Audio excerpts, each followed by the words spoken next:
అందరికీ నమస్కారం మిత్రులారా. ఈరోజు జగన్మోహన్ రెడ్డి ఏ విధంగా ఓడిపోయాడు అనే అంశం మీద మనం తెలుసుకుందాం. మనకు తెలుసు, అంటే 2019లో వైసీపీ ప్రభుత్వం జగన్మోహన్ రెడ్డి అన్న ప్రభుత్వం అనేది ఏంటంటే 151 సీట్లతో, అంటే 175 సీట్లున్న అసెంబ్లీలో ఒంటరిగా పోటీ చేసి 151 సీట్లని సాధించి చాలా గొప్ప విజయాన్ని అనేది నమోదు చేసుకుంది. ఇంకా అంత ఎంతో ఉచ్చ స్థాయికి వెళ్ళిన ఈ వైసీపీ ప్రభుత్వం తర్వాత ఇంకా ఎన్నో సంవత్సరాలు పరిపాలిస్తుందేమో అన్నంత ఇదిగా ప్రచారం పొందిన ప్రభుత్వం ఒకేసారి ఏంటంటే ఒక 5 సంవత్సరాలలోనే అది 11 సీట్లకి పడిపోవడం జరిగింది. సో దీనికి కారణాలు ఏంటి అన్నది ఒకసారి మనం తెలుసుకుందాం. ఇక్కడ ఏంటంటే ఈ జగన్ వచ్చిన తర్వాత ఏం చేశాడు, దానికి ఏ ఏ పనులు ఏ రకంగా అవి ఓటమికి దారి తీసేది ఇప్పుడు మనం తెలుసుకుందాం. ఇప్పుడు ఏమైందంటే జగన్ ఏదైతే వైసీపీ ప్రభుత్వం వచ్చే వరకు కూడా ఈ రాష్ట్రంలో ఈ పరిపాలన సంబంధించి ప్రభుత్వానికి సంబంధించి ఏంటంటే రకరకాల ఈ స్కీమ్స్ అనేవి ఉండేవి వివిధ వర్గాలకి. అవి కార్పొరేషన్స్ వాటి కింద లోన్లు, తర్వాత స్కీమ్లని, డెవలప్మెంట్ స్కీమ్స్ అని, తర్వాత ఇంకా ఇతరత్ర ఏదైతే ఫండ్స్ అనేవి ఉండేమాట. అయితే ఇవన్నీ కూడా ఏంటంటే ఇవి ప్రజల కోసం ఉద్దేశించి ప్రజలకు మేలు చేయాలని వాటిని ప్రారంభించినప్పటికీ వాటిలో చాలా మొత్తం వరకు ఏమయ్యేదంటే అంటే 100లో ఒకళ్ళకు, లేదంటే అవి అంటే రకరకాల స్కీమ్స్ కింద ఉండేవి 100లో ఒకళ్ళకు, 1000లో ఒకళ్ళకు, 10,000లో ఒకళ్ళకు, లక్షలో ఒకళ్ళకు, ఆ విధంగా అవి అందుబాటులో ఉండేవి. తర్వాత ఈ మ్యాక్సిమం స్కీమ్స్ ఏంటంటే ప్రజలకి ఉపయోగించుకుని బాగుపడే విధంగా కాకుండా అవన్నీ కూడా ఏంటంటే ఈ లంచాల కోసం, అధికారుల లంచాల కోసం, తర్వాత ఈ ఎమ్మెల్యే ఎంపీ అనుచరులు, లేదంటే ఆయా పార్టీల కార్యకర్తలు అనుచరులు వాళ్ళు బతకటానికి ఉపయోగపడే విధంగా ఉండేమాట. అంటే ఏంటంటే అవి ఏదైతే లోన్స్ కానీ ఇవి కానీ అవన్నీ కూడా ఏంటంటే అటు ఏదైతే బెనిఫిషరీస్ ఉంటారో అటు వాళ్ళకి కానీ, లేదనుకుంటే ఈ అధికారులు కానీ, లేదనుకుంటే ఈ కార్యకర్తలు, నాయకులు, వీళ్ళందరికీ ఏంటంటే, లేదంటే ఈ వ్యాపారులు, లేదనుకుంటే ఈ కాంట్రాక్టర్లు, వాళ్ళకి ఏంటంటే ఈజీ మనీ కింద, క్విక్ మనీ కింద ఉపయోగించుకోవడానికి ఉండేదన్నమాట. దాని నుంచి ఎటువంటి ఉత్పత్తి కూడా జరిగేది కాదు. అయితే జగన్ వచ్చిన తర్వాత ఈ స్కీమ్స్ అన్నిటినీ కూడా, ఈ ఏదైతే లోన్స్ కానీ స్కీమ్స్ అన్నీ ఉన్నాయో వాటిని డీబీటీ కింద మార్చి ఈ అమ్మఒడి కానీ, లేదని కూడా ఆసరా పెన్షన్లు కానీ, లేదని కూడా చేయూత అని ఇంకా వివిధ రకాల పథకాల కింద మార్చి, లేదని వృత్తిదారుల స్కీమ్స్ అని, లేదనుకుంటే ఈ వృత్తిదారులు, చిరు వ్యాపారులు, ఇలా రకరకాలుగా స్కీమ్ల కింద మార్చి డీబీటీ కింద వాటిని కన్వర్ట్ చేయడం జరిగింది. ఈ విధంగా చేయటం వల్ల ఎవరైతే ఉన్నారో అక్కడ ఆ వ్యవస్థ నుంచి ఎవరైతే ఉత్పత్తి పొందుతున్నారో, ఎవరైతే లబ్ధి పొందుతున్నారో వాళ్ళందరూ కూడా నష్టపోవడం జరిగింది. తదనంతర కాలంలో వాళ్ళందరూ కూడా జగన్కి వ్యతిరేకంగా మారడం జరిగింది.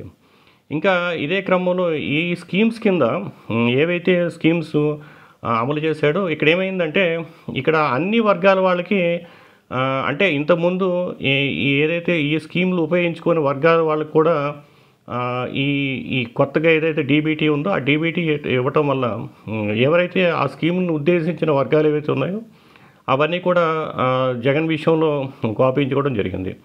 ఇంకా తర్వాత వీటి తర్వాత ఈ సెల్ఫ్ హెల్ప్ గ్రూప్స్ కానీ, లేదంటే ఎడ్యుకేషన్, హెల్త్, ఈ సెక్టార్లో కూడా ఏంటంటే చేసిన పనులు ఎంతో కొంత వాళ్ళు ఎక్కడో చోట వాళ్ళు కొంత ఎవరైతే లబ్ధిదారులు ఉంటారో, లేదంటే కొంతముందు అక్కడ ప్లే చేసే ఎవరైతే వ్యాపారులు ఉన్నారో వాళ్ళందరూ కూడా నష్టపోవడం జరిగింది. ఈ తర్వాత ఇంకా అంబేద్కర్ స్టాచ్యూ విజయవాడలో 400 కోట్లు పెట్టి, 400 పైచిలకు కోట్లు ఖర్చు పెట్టి గ్రౌండ్లో అంబేద్కర్ స్టాచ్యూ పెట్టడం అనేది రాష్ట్రంలో చాలా వర్గాలకి అదొక ఇబ్బందిగా మారిందన్నమాట. సో ఆ విధంగా వాళ్ళు దాని విషయంలో జగన్ మీద కొంత కినుకు వహించారు. ఇంకా అదే కాకుండా జిల్లాల ఏర్పాట్లు, ఇంకా జిల్లాల ఏర్పాట్లలో ఏంటంటే కొంతమంది పేర్లు పెట్టడం, తర్వాత ఎంతోమంది వాళ్ళ వాళ్ళ వర్గీయుల పేర్లు కావాలని కోరుకోవటం, వాళ్ళ నాయకుల పేర్లు కోరుకొని రావటం. సో వాటికి పెట్టకపోవటం. ఆ తర్వాత ఏంటంటే కొంతమంది పేర్లు పెడతాం.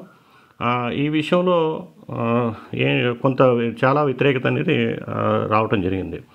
ఇంకేంటంటే ఈ విలేజ్ తర్వాత ఏదైతే విలేజ్ల్లో ఏర్పాటు చేసిన సచివాలయాలు కానీ, డోర్ స్టెప్ సర్వీసెస్ కానీ, లేదనుకుంటే ఈ వాలంటీర్ వ్యవస్థ కానీ, లేదనుకుంటే హెల్త్ క్లినిక్స్ కానీ, ఇవన్నీ పెట్టడం వల్ల ఆల్రెడీ అక్కడున్న ఎవరైతే మామూలుగా వ్యాపారులు ఉంటారో, లేదంటే ప్లేయర్స్ ఉంటారో, లేదంటే కార్యకర్తలు కానీ, నాయకులు కానీ, వీళ్ళందరికీ ఇక్కడ ఏంటంటే అక్కడ పని లేకుండా పోవటం, తర్వాత వాళ్ళకి ఏంటంటే ఇంపార్టెన్స్ అనేది తగ్గిపోవటం, ఇవన్నీ కారణాల దృష్ట్యా వాళ్ళు ఆ వ్యవస్థను జగన్ నుంచి దూరంగా వెళ్ళాలని ప్రభుత్వానికి వ్యతిరేకంగా వాళ్ళు పనిచేయటం, ప్రభుత్వం దిగిపోవాలని కోరుకోవడం అనేది జరిగింది. ఇంకా లిక్కర్ షాప్స్, బెల్ట్ షాపులు 2019 వరకు ఏంటంటే చూసుకున్నట్టయితే రాష్ట్రంలో 40,000 వరకు బెల్ట్ షాపులు, 4,000 వరకు లిక్కర్ షాప్స్ అనేవి ఉండటం జరిగింది. సో బెల్ట్ షాపులు అనేవి మ్యాక్సిమం తగ్గించేయటం, తర్వాత ఈ లిక్కర్ షాప్స్ అనేవి కూడా ఏంటంటే వాటిని తగ్గించి వాటిని ప్రభుత్వం కంట్రోల్ తీసుకురావటం వల్ల ఈ లిక్కరు బెల్ట్ షాపులు ఎవరైతే ఉన్నారో డిపెండెంట్స్ ఆ చుట్టూ ఎవరైతే వర్క్ చేసేవాళ్ళు ఎవరైతే ఉన్నారో బిజినెస్ పీపుల్ కానీ వాళ్ళు కానీ వాళ్ళందరూ కూడా దానికి ప్రభుత్వానికి వ్యతిరేకం అవటం ఆ విధంగా జరిగింది. ఇంకా ఈ హౌస్ హోల్డ్ అంటే హౌస్ సైట్స్ డిస్ట్రిబ్యూషన్ వల్ల కానీ లేదని అంటే 31 లక్షల హౌస్ సైట్స్ డిస్ట్రిబ్యూషన్ జరిగింది. తర్వాత ఈ అమరావతి ఏదైతే ఉందో దాన్ని వదులుకోవటం, తర్వాత ఇంకా ఈ డిస్ట్రిబ్యూషన్ ఇతర డెవలప్మెంట్ అనేది ఏంటంటే రిమోట్లోకి తీసుకువెళ్ళిపోవటం, ఇవన్నీ దృష్ట్యా టౌన్స్లో ఏంటంటే రియల్ ఎస్టేట్ వ్యాపారులందరూ కూడా వాళ్ళకి నష్టం చేకూరి వాళ్ళు కూడా ప్రభుత్వానికి వ్యతిరేకంగా పనిచేయడం మొదలుపెట్టారు. ఇంక ఇవే కాకుండా ఏంటంటే ఇతరత్ర కార్యక్రమాలు అంటే కార్పొరేషన్స్ ఏర్పాటు కానీ, లేదనుకుంటే ఈ నామినేటెడ్ పోస్ట్స్ ఎమ్మెల్సీ వీటిలో అక్కడ డిస్ట్రిబ్యూషన్ చేయటం వల్ల తర్వాత ఈ ఇతర ఏదైతే చేసే రిక్రూట్మెంట్ విషయంలో కూడా ఏంటంటే అందరికీ అంటే ప్రభుత్వానికి ఏదైతే ప్లేయర్స్ ఉంటారో, మిడిల్ ప్లేయర్స్ ఉంటారో వాళ్ళని కాదని ఏదైతే ప్రభుత్వమే డైరెక్ట్గా చేయటం, అక్కడ కూడా ఏంటంటే మ్యాక్సిమం ఈ లంచాలకి వాటికి లేకుండా చేయటం, ఇవన్నీ కూడా ఈ అన్ని దృష్ట్యా అక్కడ ఎవరైతే మధ్యలో ఉన్నారో వీళ్ళందరూ కూడా నష్టపోవడం జరిగింది. ఇంకా ఏదైతే ఈ పెన్షన్లు ఇవ్వటంలో కానీ, లేదనుకుంటే ఈ అంటే ఎడ్యుకేషన్ సంబంధించి ఏంటంటే పూర్తిగా ప్రభుత్వమే అన్నీ అవకాశాన్ని కల్పించడం, ఇలాగ రకరకాల ఏదైతే పనులు చేసిందో వీటన్నిటిలో కూడా ఎవరొకరు ఎక్కడో చోట ఎంతో కొంత నష్టపోవటం, వీళ్ళందరూ కూడా ప్రభుత్వానికి వ్యతిరేకంగా పనిచేయటం, ఇలా కారణాల దృష్ట్యా ప్రభుత్వం అనేది పడిపోవడం జరిగింది. ఇక్కడ ఏంటంటే పూర్తిగా ఏదైతే జగన్ ఉన్నాడో అదంతా స్వయం కృపాదం. ఇంకా మైనార్టీలు తీసుకున్నట్టయితే జగన్ బీజేపీకి అనుకూలంగా ఉన్నాడని మైనార్టీలు. తర్వాత ఏంటంటే ఈ హత్యలు డాక్టర్ సుధాకర్ విషయంలో జగనే తన రోల్ ఉందని, తర్వాత ఏంటంటే రోడ్ ట్యాక్సెస్ అంటే మామూలుగా ఆటోలు కానీ లేదనుకో ఇతర ఏదైతే ఉన్నాయో బైకర్స్ కానీ వాళ్ళకి ఏంటంటే ఈ ట్యాక్స్లు అవన్నీ కూడా ఏంటంటే జగన్ ప్రభుత్వమే వాటిని పెంచిందని అది కూడా ఒక రూమర్ అనేవి చాలామంది అవటం వల్ల ఇలాగ కారణాలు. అయితే సమయం సరిపోయిన మన రోజు కానప్పుడు ఇవన్నీ కూడా మనకు కలిసి ఉంటాయి. ఏదైనా కొన్ని పనులు అయితే మంచి పనులు జరిగినాయి, కొన్ని పనులు జస్ట్ లైక్ ఏంటంటే ఇప్పుడు ఇందాక చెప్పుకున్నట్టుగా ఇప్పుడు ఎన్విరాన్మెంట్ విషయంలో కొంత జాగ్రత్త తీసుకోవడం, అంటే హౌస్ సైట్స్ ఇచ్చారు. తర్వాత ఏంటంటే ఈ పోర్ట్స్ విషయంలో కానీ, కొత్తగా పోర్ట్స్ విషయం లేదంటే ఈ మెడికల్ కాలేజ్ అని ఇలాగా కొన్ని విషయాలు అవన్నీ.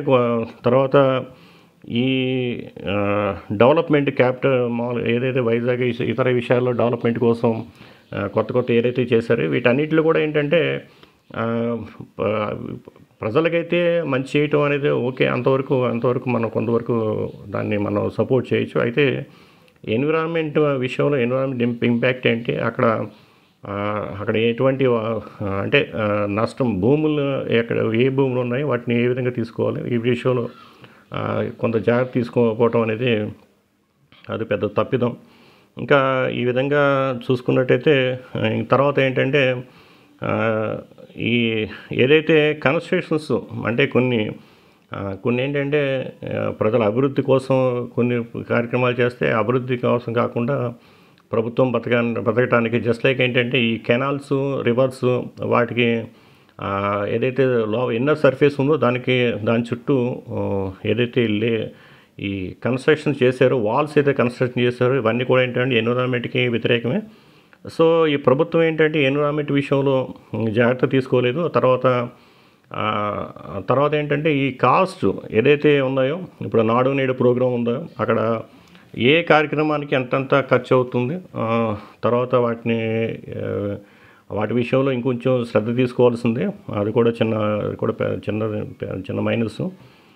ఇంకా ల్యాండ్ ఏదైతే సేకరించారో వాటి విషయంలో కూడా జాగ్రత్త తీసుకోవాల్సిందే. ఇంకా ఏంటంటే సాంప్రదాయమైన పార్టీల్లో ఇవేంటంటే వీటికి ఎంతోమందిని అంటే వీరంతా కూడా ఏంటంటే ఎప్పుడు జనాల్ని ఎలా అట్రాక్ట్ చేయాలి, లేదనుకుంటే ఎక్కడ ఏది చేస్తే ఓట్లు సంపాదిస్తామో ఇలాగా వెళుతూ ఉంటాయి.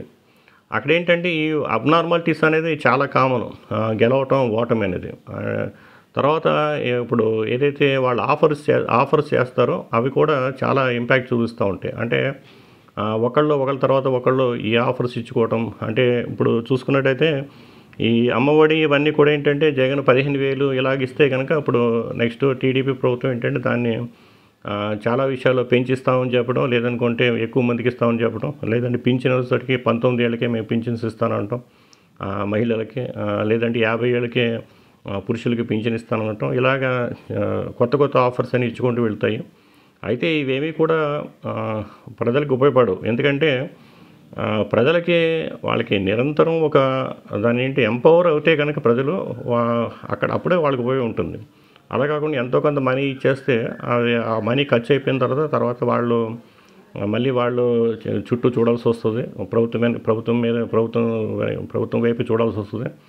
ఆ విధంగా వాళ్ళు తర్వాత కాలంలో మళ్ళీ ప్రభుత్వానికి తిట్టుకోవటం, ప్రభుత్వం నుంచి దూరం అవ్వటం ఇలా జరుగుతుంది. సో ఏదైనా ఈ గట్టి చర్యలు అయితే చేయాల్సిన అవసరం ఉంది.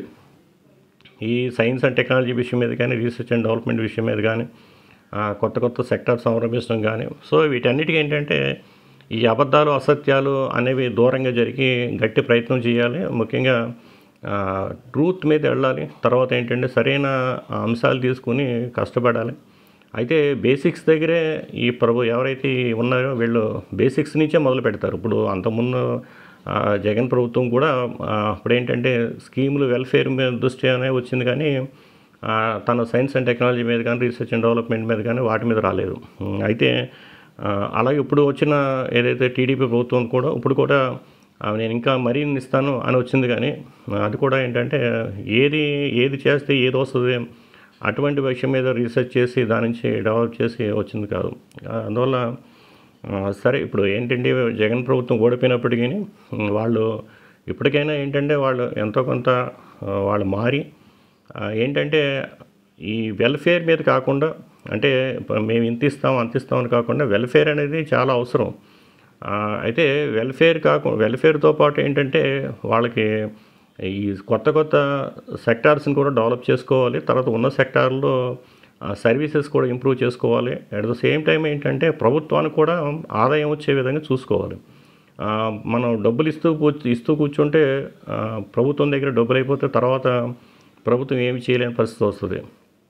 ఇప్పుడు అప్పుల విషయంలో కూడా చూసుకున్నట్టయితే అంతకుముందు చంద్రబాబు నాయుడు గారి ప్రభుత్వంలో 2,50,000 కోట్లు అప్పయినాయి. ఇప్పుడు మన జగనన్న ప్రభుత్వంలో కూడా 5 లక్షల కోట్లు అనేవి అప్పయినాయి. అందువల్ల ఈ అప్పులు అనేవి ఏంటంటే ఒక స్థాయి వరకు వాటిని మనం తింటే ఒక స్థాయి తర్వాత అవే మనల్ని తింటాయి.